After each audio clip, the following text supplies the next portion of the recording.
ब्रेकनंतर आपल्या सगळ्यांचं स्वागत। आता घेऊयात मुंबई पुण्यातील महत्त्वाच्या घडामोडींचा आढावा।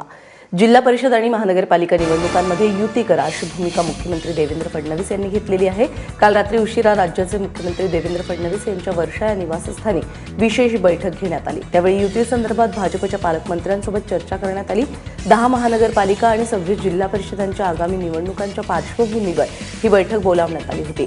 जास्तीत जास्त जिल्हा परिषदा ताब्यात घ्याव्यात यासाठी युती करण्याचा मुख्यमंत्र्यांचा आग्रह आहे। एसआरए अंतर्गत घरं जी येतात त्यांची खरेदी केली आहेत त्यांना दिलासा मिळण्याची चिन्ह आहेत। एसआरए अंतर्गत घर मिळून ज्यांनी ती घरं इतरांना विकली त्यांच्याकडून हस्तांतरण फी आकारली जाणार आहे आणि त्यानंतर ही हस्तांतरण प्रक्रिया पूर्णपणे कायदेशीर करण्याचा विचार आहे। गृहनिर्माण मंत्री प्रकाश मेहता यांनी ही माहिती दिली। याबद्दल विधी व न्याय विभागाशी चर्चा करून अंतिम निर्णय घेणार असल्याचे त्यांनी सांगितलेलं आहे। मुंबईमध्ये 63,000 एसआरएची घरं विकण्यात आलेली आहेत, मात्र नंतर यातील बहुतांश घरांची 10 वर्षांच्या आत पुन्हा एकदा विक्री झाली आहे।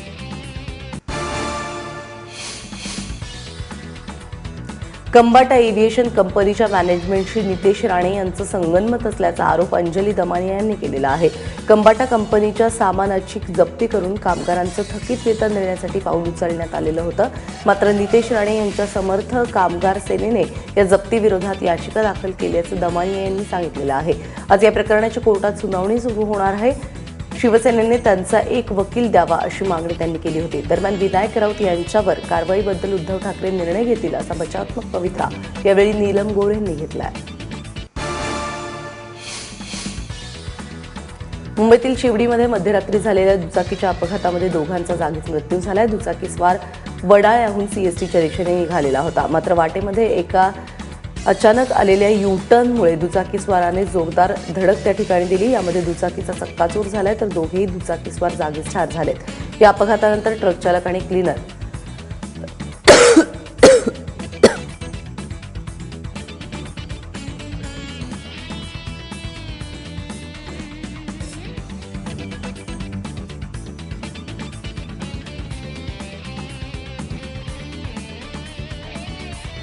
या अपघातानंतर ट्रक चालक आणि क्लीनर घटनास्थळावरून फरार झालेले आहेत। तुर्तास पोलिसांनी अपघातग्रस्त ट्रक ताब्यात घेतला असून ट्रक चालक आणि क्लीनरचा सध्या शोध सुरू आहे।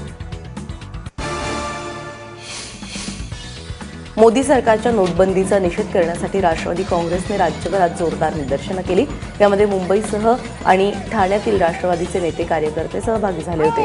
मुंबईमध्ये राष्ट्रवादीने काँग्रेससोबत न जाता स्वतंत्रपणे आंदोलन केलं तर ठाण्यामध्ये आमदार जितेंद्र आव्हाड यांच्या नेतृत्वाखाली मोदी हाय हायच्या घोषणा देत चाबूक आंदोलन करण्यात आलं।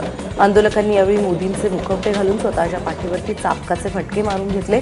हे आंदोलन नाका कामगारांचा सहभागामुळे लक्षणीय झालं।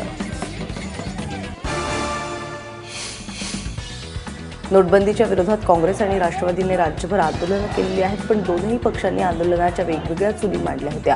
पुण्यातही काँग्रेस राष्ट्रवादीची 2 वेगवेगळी आंदोलनं पाहायला मिळाली। पुण्यातील महात्मा फुले मंडईमध्ये माजी उपमुख्यमंत्री अजित पवारांच्या नेतृत्वाखाली सर्व राष्ट्रवादीच्या नेत्यांनी आंदोलन केलं, तर तिकडे अलका चौकात माजी मंत्री हर्षवर्धन पाटील आणि विश्वजित कदम यांच्या नेतृत्वात काँग्रेस कार्यकर्त्यांनी निदर्शनं केली। यावेळी नोटबंदीच्या निर्णयाविरोधात मोदी सरकारवरती जोरदार टीकाही करण्यात आली। विमानतळाच्या धर्तीवर राज्यामध्ये एसटी महामंडळ 9 नवीन बस पोर्ट तयार करणार आहे। यामध्ये विमानतळाला साजेशा सुविधा एसटीच्या प्रवाशांसाठी असतील। राज्याचे परिवहन मंत्री दिवाकर रावते यांनी ही माहिती दिली। बस पोर्टचा काही भाग व्यापारी वापरासाठी दिला जाणार असून त्याची मूळ मालकी एसटी महामंडळाकडे असेल। या उपक्रमामुळे एसटी महामंडळाला मोठं उत्पन्न मिळेल असा विश्वास त्यांनी व्यक्त केलाय। याशिवाय बस पोर्टमध्ये 32 ते 35 आसनी मिनी थिएटरची उभारणी करण्यात येणार आहे, ज्यामध्ये मराठी चित्रपटांना प्राधान्य दिलं जाईल। मुंबईच्या गर्दीमध्ये सार्वजनिक शौचालय कसं शोधायचं या कुचंबनेतून मुंबईकरांची सुटका करण्यासाठी मुंबई पालिकेने खास टॉयलेट लोकेटर ॲप तयार केलेलं आहे। गुगलच्या प्ले स्टोअरवरती हे ॲप मोफत उपलब्ध करून देण्यात आलेलं आहे। या ॲपच्या मदतीने मुंबईतील सार्वजनिक शौचालय शोधता येतील। जीपीएसच्या सहाय्याने आपण ज्या भागात असू त्या भागातील जवळचं शौचालय तिथे जाण्याचा मार्ग आणि तिथपर्यंतचं अंतर ॲपवरती दाखवलं जाईल। बृहन्मुंबई महानगरपालिका क्षेत्रातील 800 सशुल्क सार्वजनिक शौचालय या ॲपला जोडण्यात आली आहेत।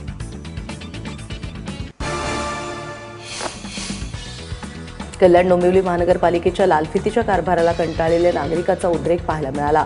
हरिश्चंद्र यादव नावाच्या इसमाने पालिका आयुक्त ई रवींद्रन यांच्या चेहऱ्यावरती कागद भिरकावून संताप व्यक्त केला. या घटनेनंतर पालिकेच्या सुरक्षा कर्मचाऱ्यांनी हरिश्चंद्र यादव याला पोलिसांच्या हवाली केलेला आहे.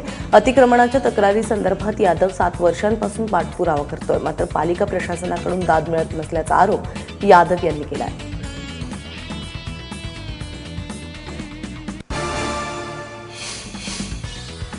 ठाणे पोलिसांच्या अंमली पदार्थ विरोधी पथकाने तब्बल 750 किलो अंमली पदार्थांचा साठा जप्त केला आहे. या प्रकरणी पोलिसांनी 4 अटक केली आहे. जप्त करण्यात आलेल्या अंमली पदार्थाची किंमत 19 कोटींच्या घरात असल्याची माहिती मिळते. 6 जानेवारीला 2 व्यक्तींना अंमली पदार्थ घेऊन ठाण्यामध्ये येणार असल्याची माहिती पोलिसांना मिळाली होती. पोलिसांनी सापळा रचून लवकुश गुप्ता आणि अमित गोडबोले अशी दोघांना अटक केलेली आहे, ताब्यात घेतलंय. 6 किलोचा अल्फ्राझोलम हा अंमली पदार्थ जप्त करण्यात आलेला आहे. आरोपींनी अंबरनाथच्या फार्मास्युटिकल कंपनीकडून हे अंमली पदार्थ विकत घेतल्याचं समजतंय. कडाक्याच्या थंडीसोबतच राज्यात धुक्याचा जोर वाढताना दिसतोय. सोमवारची दृश्य ही दुसरी तिसरी कुठलीही नसून पुण्याच्या हिंजवडी जवळची आहेत. हिंजवडीतील एका टोलेजंग इमारतीमधून ही दृश्य टिपली गेली आहेत. यामध्ये हिंजवडी भागातील इमारती धुक्यामध्ये गडप झाल्याचं चित्र पाहायला मिळत आहे.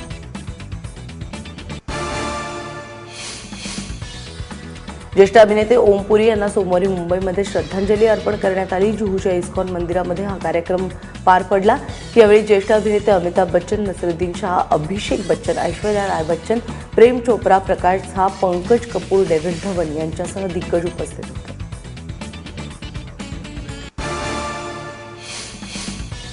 पंधराव्या पुणे आंतरराष्ट्रीय चित्रपट महोत्सवामध्ये प्रसिद्ध बंगाली अभिनेत्री अपर्णा सेन आणि ज्येष्ठ अभिनेत्री सीमा देव यांना जीवन गौरव पुरस्कार प्रदान करण्यात आला. संगीत क्षेत्रातील अतुलनीय कामगिरीबद्दल प्रख्यात तबलावादक उस्ताद झाकीर हुसेन यांना SD बर्मन आंतरराष्ट्रीय क्रिएटिव्ह अवॉर्ड जाहीर करण्यात आलाय. महोत्सवाचे संचालक डॉक्टर जब्बार पटेल यांनी ही माहिती दिली. यंदाच्या महोत्सवाचं उद्घाटन 12 जानेवारीला होईल. HDFC बँकेच्या वतीने डिजिटल इनोव्हेशनच्या दुसऱ्या समिटची घोषणा मुंबईमध्ये करण्यात आली. यामध्ये बँकेच्या विकासाच्या अनेक दृष्टीने विचार मांडले जाणार आहेत. या समिटमध्ये विविध कल्पना मांडून 22 जानेवारी 2017 पर्यंत यामध्ये सहभागी होता येणार आहे. भोर आणि वेल्हा तालुक्यामध्ये अजूनही काळाच्या उदरात गडप झालेली बांधकामं अधूनमधून पडत असताना दिसतात. वेनवडी, शिरवली या रोहिळा किल्ल्यालगत असलेल्या गावांच्या सीमेवर 4 पाण्याच्या टाक्या त्या ठिकाणी सापडलेल्या आहेत. जमीन खोदून तयार केलेल्या या टाक्या अनेक वर्ष मातीमुळे बुजून गेलेल्या होत्या. मात्र शिवकालीन टाकी आढळल्यामुळे वाटसरूंना पिण्याच्या पाण्याची सोय होण्यासाठी त्या बांधल्या गेल्या असाव्यात अशी शक्यता वर्तवली जाते. वाचनाची गोडी लागावी यासाठी अभिनेते अतुल कुलकर्णी आणि गीतांजली कुलकर्णी एक अभिनव उपक्रम हाती घेतात. त्यांच्या क्वेस्ट या संस्थेतर्फे या उपक्रमाचं आयोजन करण्यात आलेलं आहे. यामध्ये गोष्टी सांगणं, गोष्टी वाचणं, मुलांची नाट्य सादर करणं, शाब्दिक खेळ असे उपक्रम घेण्यात येतील. पुण्यातील शिंदे हायस्कूलमध्ये घेण्यात आलेल्या या कार्यक्रमाला रोटरी क्लब ऑफ NIBMनं देखील मोलाचं सहकार्य केलं. पुण्यामध्ये भालबा केळकर बालनाट्य स्पर्धेला सुरुवात झाली आहे. भरतनाट्य मंदिरामध्ये ही स्पर्धा घेण्यात आलेली आहे. 1ली ते 4थी वयोगटातील बालकलाकारांनी या स्पर्धेमध्ये सहभाग घेतलेला आहे. गेली 25 वर्ष प्रकाश पारखींच्या नाट्यसंस्कार कला अकादमीतर्फे ही स्पर्धा भरवली जाते. आता महाराष्ट्र कलोपासक आणि नाट्यसंस्कार कला अकादमी यांच्या वतीने ही स्पर्धा घेतली जाईल.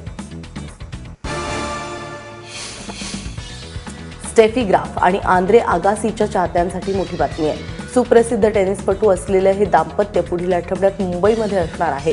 मुंबईतील एका कार्यक्रमात हर्षा भोगले आंद्रे आगासी यांच्याशी त्यांच्या व्यक्तिगत आणि टेनिसमधील आयुष्याविषयी संवाद साधतील. त्यामुळे त्यांच्या चाहत्यांसाठी हे एक चांगलीच पर्वणी असणार आहे. दरम्यान स्टेफी ग्राफ यांना मुंबईविषयी आकर्षण आहे. याशिवाय भारतीय संस्कृती आणि कलांबद्दलही त्यांची ओढ आहे. त्यामुळे मुंबईमधील विविध ठिकाणांना त्या भेट देण्याची शक्यता आहे.